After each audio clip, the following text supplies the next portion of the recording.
마가복음 15장 42절에서 47절 말씀까지 교독하시겠습니다. 할렐루야. 이번 한 주간 고난 주간에 또 새벽에 나오신 분들 감사드리고요, 동서남북 또 청년 특찬해 주신 모든 분들께 감사를 드립니다.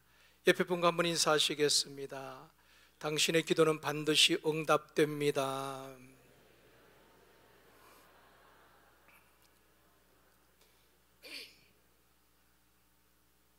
다시 한번요. 이 밤에도 하나님께서 우리 가운데 역사하십니다.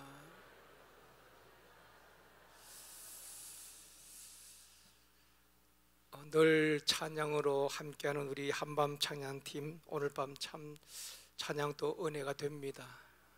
감사합니다.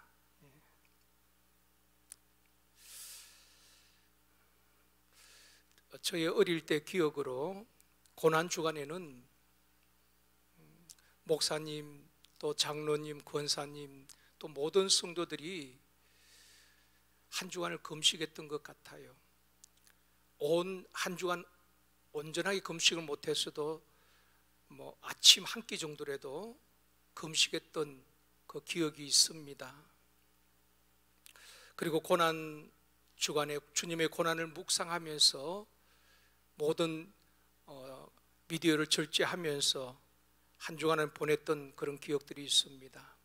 예수님의 십자가만 생각만 해도 가슴이 먹먹하고 또 감동이 되고 은혜가 되었는데, 그런 고난 주간의 의미가 점점 더 퇴색되어 간다는 안타까움이 있기도 합니다. 저부터도 그런 것 같아요. 참 그때는 금식하면서 모든 것을 차단하고 주님만을 깊이 생각했던, 또 은혜를 누렸던 그 감격이 없는 것 같아요. 우리 모두에게 다시 한번 주님을 향한 사랑과 감격이 회복되어질 수 있기를 원합니다. 이번 고난주간에 말씀을 드렸습니다만 우리 주님께서 금요일 제3시죠. 우리나라 시간으로 한다면 오전 9시에 십자가에 못 박히셨습니다. 그리고 제6시에서 제9시까지 12시에서 오후 3시까지 해도 빛을 잃고 온 땅에 어둠이 드리워지게 됩니다. 그리고 제9시 오후 3시에 운명하셨습니다. 그러니까 십자가에 못 박히시고 6시간 동안 고통을 당하시고 피를 쏟으시고 운명을 하셨습니다. 이렇게 예수님께서 숨을 거두셨지만은 아무도 그 시신을 거둘 엄두를 내지 못했다는 것입니다. 왜냐하면은 당시 십자가형에 처해진 죄인들은 그대로 매달아 두었습니다. 그대로 매달아 두고 새들이 밥이 되게 한 것입니다. 몇 날 며칠을 그냥 십자가 틀에 매달아 두는 것입니다. 죽었지만은 그러면 새들이 오면서 가면서 그 시신을 쪼아 먹습니다. 처참하게 훼손되어가는 시신을 사람들이 보면서 로마에 대항할 생각을 하지 못하게 하는 의도가 있었습니다. 그래서 사람이 죽어도 시신을 바로 내리지 않고 십자가에 계속 달아두었다는 것입니다. 누구든지 로마에 대적하면은 십자가에 처형당하고 이렇게 처참하게 된다는 것을 보여주기 위해서 십자가형으로 죽은 사람들은 시신을 그대로 방치해 두고 새들이 쪼아 먹도록 그런 처참한 모습을 보도록 했던 것입니다. 그런데 유대인의 입장에서 보면은 걸리는 것이 있지요. 신명기 21장 23절 말씀입니다. 신명기 21장 23절 말씀이 없나요? 제가 그러면 한번 찾아서 한번 읽어보시겠습니다.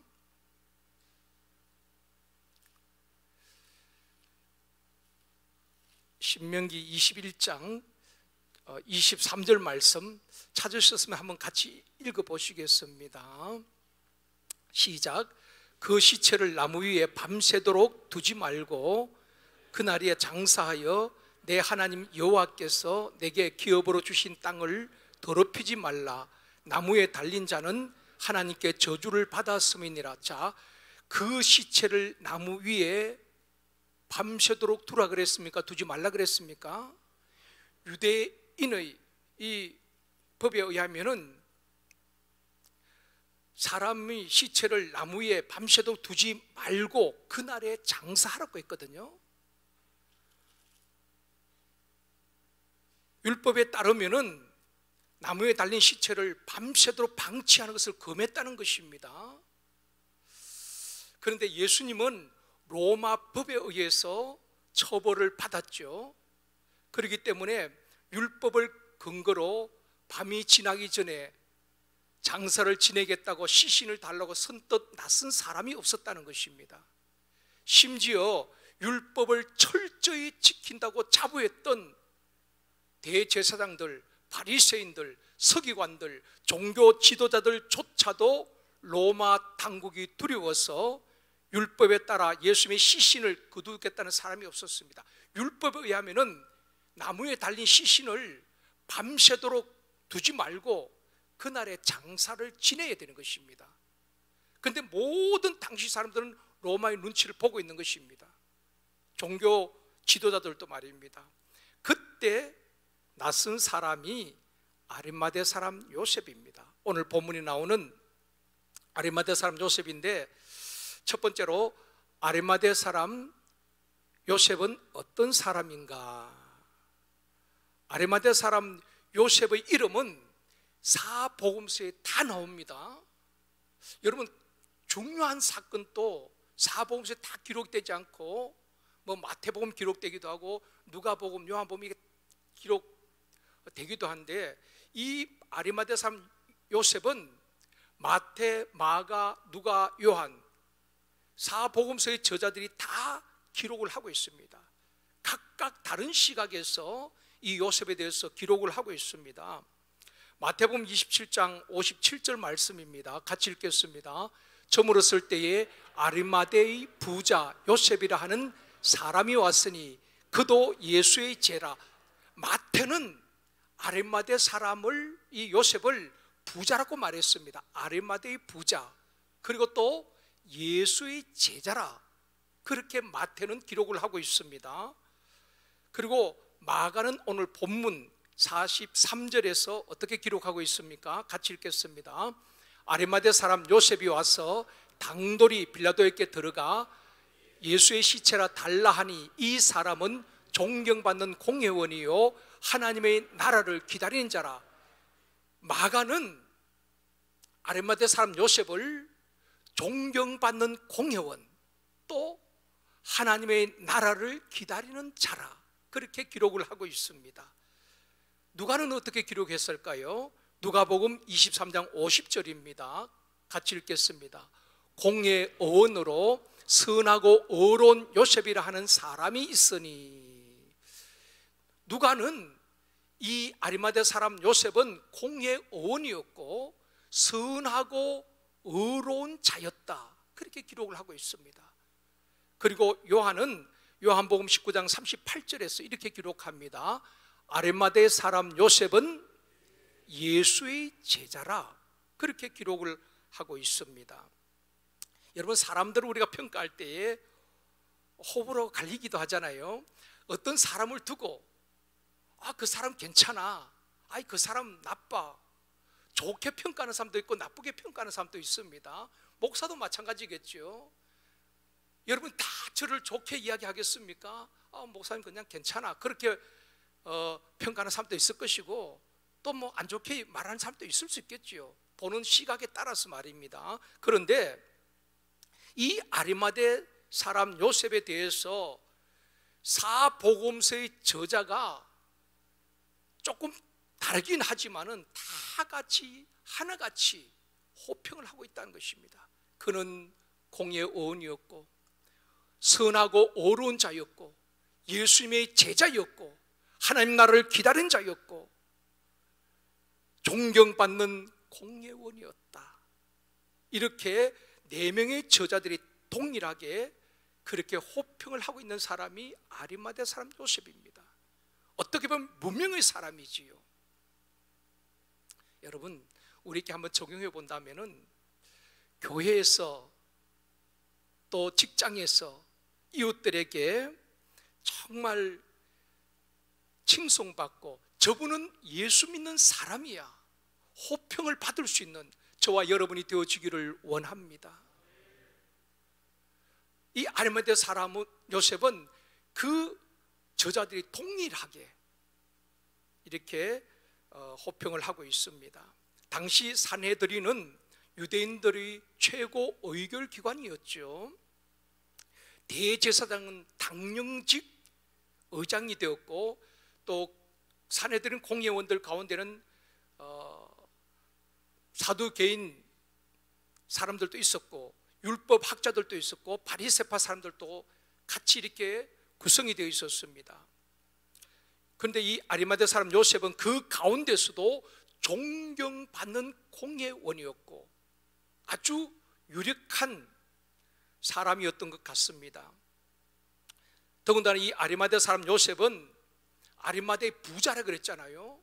부자고 공회원이었고 권력이 있었습니다. 힘이 있었죠. 그런데 그가 예수를 잘 믿었다는 것입니다. 세상에서 돈과 권력과 명예와 부족함이 없는 사람들이 예수를 잘 믿기가 쉽지는 않습니다. 부족함이 없으니까, 문제가 없으니까, 가진 것이 많이 있으니까 예수를 잘 믿기가 쉽지 않습니다.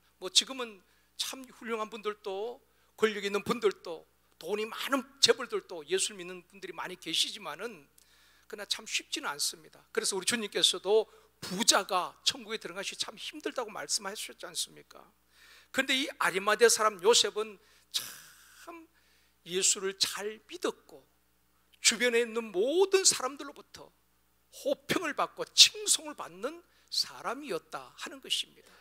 이 밤에 나온 우리 모든 성도들, 또 우리 모든 제일성도교회 성도들이 어디 가든지 그런 호평을 받는, 저분은 진짜 예수 믿는 사람이야, 저분은 믿을 만한 사람이야, 저분은 정직한 사람이야, 저분이 믿는 예수라면은 나도 믿고 싶고 교회 한번 가고 싶어, 우리의 삶으로 예수를 증언하는 저와 여러분이 되어지기를 원합니다. 두 번째로 용감한 아리마대 사람 요셉. 오늘 본문 43절을 현대인의 성경 번역으로 한번 읽어보시겠습니다. 같이 읽습니다. 아리마대 사람 요셉은 용감하게 빌라도를 찾아가서 예수님의 시체를 요구하였다. 그는 등막 높은 의원이며 하나님의 나라를 기다리는 사람이었다. 아까 말씀을 드렸죠. 예수님은 로마법에 의해서 십자가에 처형당하셨습니다. 율법에는 나무에 달린 시신을 방치해 두지 말라는 것입니다. 그날의 장사를 지내라 그랬거든요. 당연히 예수님의 시신을 내려서 장사 지내야 되는 것입니다. 그게 율법을 지키는 것 아니겠습니까? 철저히 율법을 지키던 그들마저도 로마 사람들의 눈치를 보면서 로마 권력을 두려워하고 아무도 나서는 사람이 없었다는 말입니다. 그때에 이 아리마대 사람 요셉이 용감하게 빌라도를 찾아가는 것입니다. 그리고 예수님의 시체를 달라, 그렇게 이야기하는 것입니다. 3년 동안 예수님을 따라다녔던 제자들과는 너무나 대비가 되지요. 예수님께서 무리들에게 붙잡힐 때에 3년 동안 주님을 따라다니면서 훈련받았던 제자들도 예수님을 버리고 다 도망갑니다. 수제자 베드로는 3번 예수님을 부인하잖아요. 또 예수님이 부활하셨음에도 알지 못하고 제자들은 두려워서 문을 닫고 한 곳에 모여 두려워 떨고 있었다는 것입니다. 그런데 이 아리마대 사람 요셉은 용감하게, 또 다른 복음서에는 당돌하게 빌라도에게 찾아가서 예수님의 시체를 달라는 것입니다. 율법의 말씀한 대로 그 시체를 두고 새들의 쪼임을 당하는 그 모습을 볼 수가 없는 것입니다. 그래서 그 말씀 붙들고 빌라도에게 가서 시신을 달라는 것입니다. 주님을 장사하기 위해서. 우리가 이렇게 생각할 수 있습니다.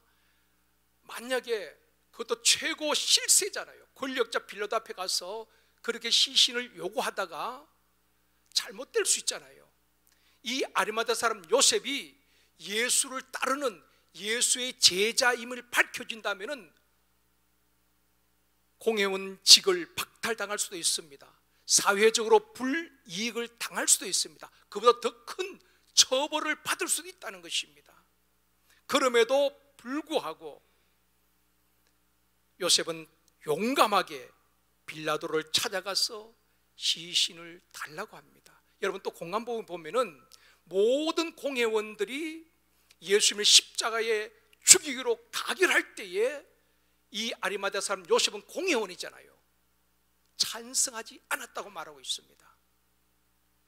여러분 우리 국회에서 내가 만약에 국민의힘이든 민주당이든 그 조직에 있으면서 소신껏 다른 사람이 다 찬성하는데 내가 반대표를 던진다고 쉽지 않습니다. 그렇죠? 그 공회원들이 예수님을 십자가에 못 박는 일에 다 동의를 합니다. 그런데 성경학자들은 아마 이 아리마다 사람 요셉이 그 자리에 참석하지 않았을 것이라고 하는 분들도 있고, 또 참석했지만 당당하게 용감하게 부표를 던졌다고 이야기하는 분들도 있습니다. 어쨌든 성경에 보면은 거기에 찬성하지 않았다고 말씀하고 있는 것입니다. 보통 사람이 할 수 있는 것이 아니죠. 대단한 용기가 있는 사람이었다는 것입니다. 아리마다 요셉뿐 아니라 초대교회 무명의 성도들을 보면은 용기 있는, 비겁하지 않은, 권력 앞에 비겁하지 않고 죽음 앞에서도 구걸하지 않았던 용기 있는 초대교회 성도들 참 우리가 히브리서 12장에서 볼 수가 있습니다. 다 볼 수는 없지만 여러분 몇 구절을 살펴보면서 우리 자신들은 정말 어떠한가 한번 살펴볼 수 있기를 원합니다. 히브리서 11장 36절입니다. 같이 읽겠습니다. 또 어떤 이들은 조롱과 채찍질 뿐 아니라 결박과 옥에 갇히는 시련도 받았으며, 조롱과 채찍을 받을 뿐 아니라 결박을 당하고 옥에 갇히는 것은 다반사였죠. 그런 시련을 겪었다는 것입니다. 그 다음 37절입니다. 같이 읽습니다.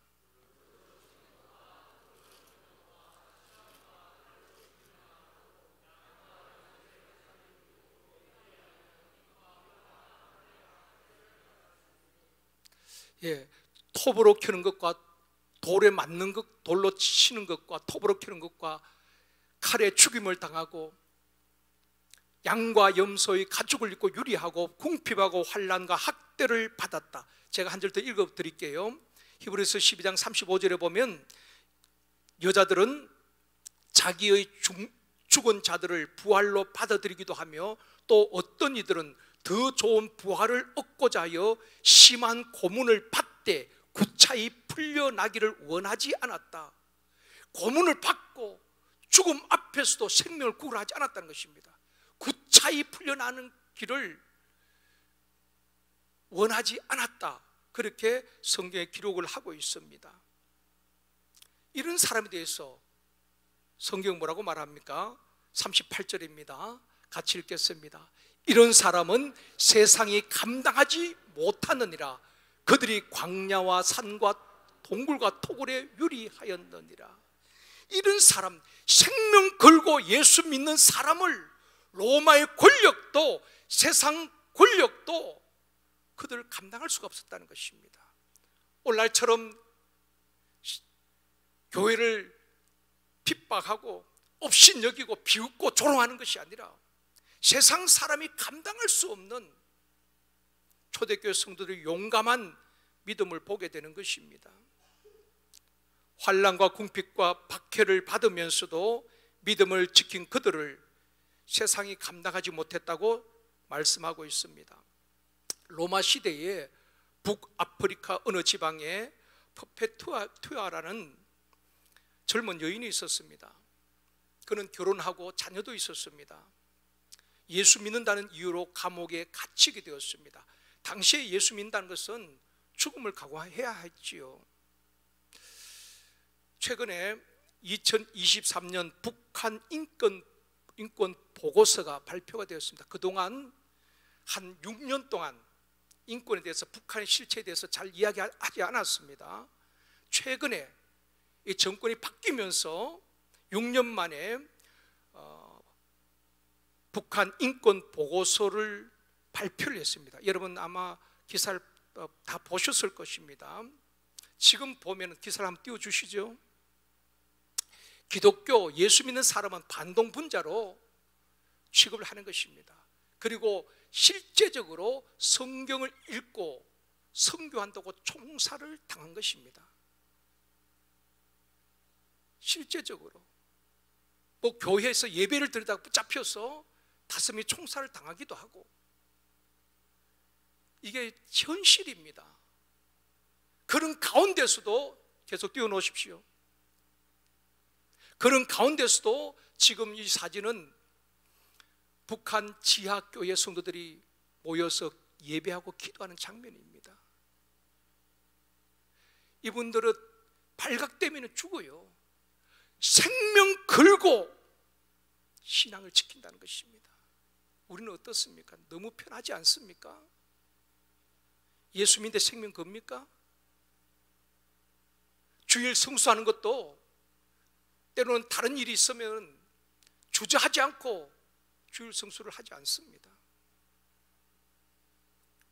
초대교회나 지금 북한 실정도 마찬가지입니다.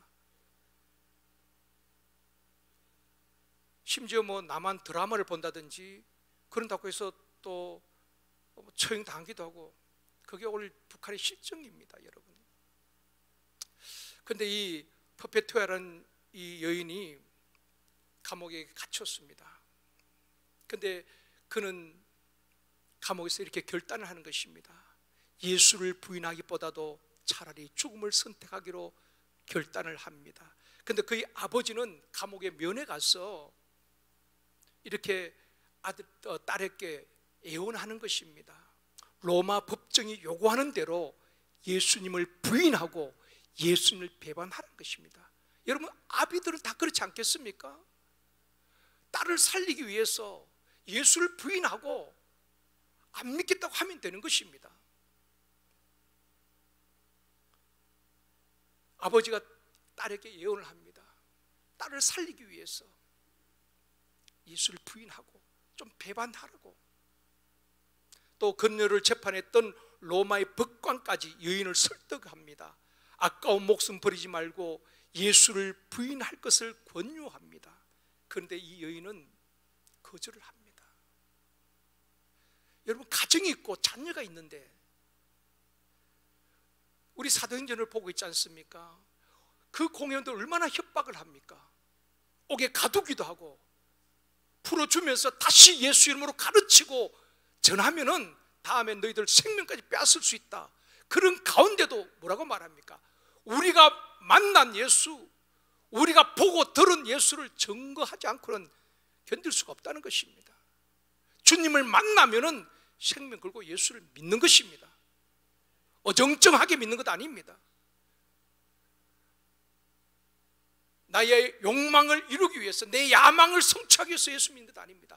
정말 구원의 주님을 만나고 그분을 영접한 사람은 생명 걸고 예수를 또 믿게 되는 것입니다. 그게 초대교회에서 보여주고 있지 않습니까? 재판관이 법정에서 묻습니다. 너는 그리스도를 믿느냐? 그녀는 당당하게 대답합니다. 나는 그리스도인입니다. 그래서 부인하면 되는데, 살 수 있는 길이 있는데 부인하지 않습니다. 어떻게 보면 참 미련해 보인다고 생각할 수도 있습니다.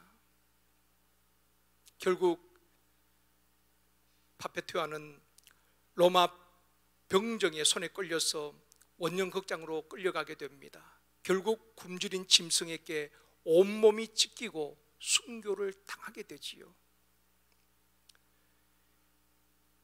이 퍼페투아뿐 아니라 초대교회 당시에 그런 일들이 많이 있었죠. 그 원년거지에 끌려가서 굶주린 사자의 밥이 되기도 하고, 그러면서 그 죽어가는 모습을 보면서도 끝까지 예수를 부인하지 아니하고, 끝까지 순교의 길을 걸어갔던 수많은 믿음의 선진들이 있었다는 것입니다. 사랑하는 성도 여러분, 우리의 믿음이 얼마나 허약해져 있지 않는가, 우리 자신들 한번 돌아보면서 아리마대 사람 요셉처럼, 순교자 페투아처럼 끝까지 믿음을 지키는 저와 여러분이 되어지기를 원합니다. 세 번째로 숨겨진 하나님의 일꾼 아리마대 사람 요셉입니다. 46절 말씀입니다. 같이 읽겠습니다. 요셉이 세마포를 사서 예수를 내려다가 그것으로 샀어 바위 속에 판 무덤에 넣어두고 돌을 굴려 무덤 문에 놓으매. 아무도 나서는 사람이 없었지만 이 아리마대 사람 요셉이 용감하게 빌라도 앞에 가서 예수님의 시신을 달라고 요청합니다. 그리고 허락을 받고 예수님의 시신을 내려다가 무덤에 장사하게 되는 것입니다. 예수님을 장사 지낸 사람은 제자들이 아니었습니다. 무명의 아리마대 사람 요셉이었다는 것입니다. 큰 소리 쳤던 베드로도 아니고 3년간 주님을 따라다니면서 주님과 함께 죽겠다고 맹세했던 제자들도 아니었습니다. 말하지 않았지만은, 자신을 드러내지 않았지만은, 큰 소리 치지 않았지만은 말없이 끝까지 충성한 사람은 아리마대 사람 요셉이었다는 것입니다. 교회 안에도 이런 사람이 많이 있었으면 참 좋겠습니다.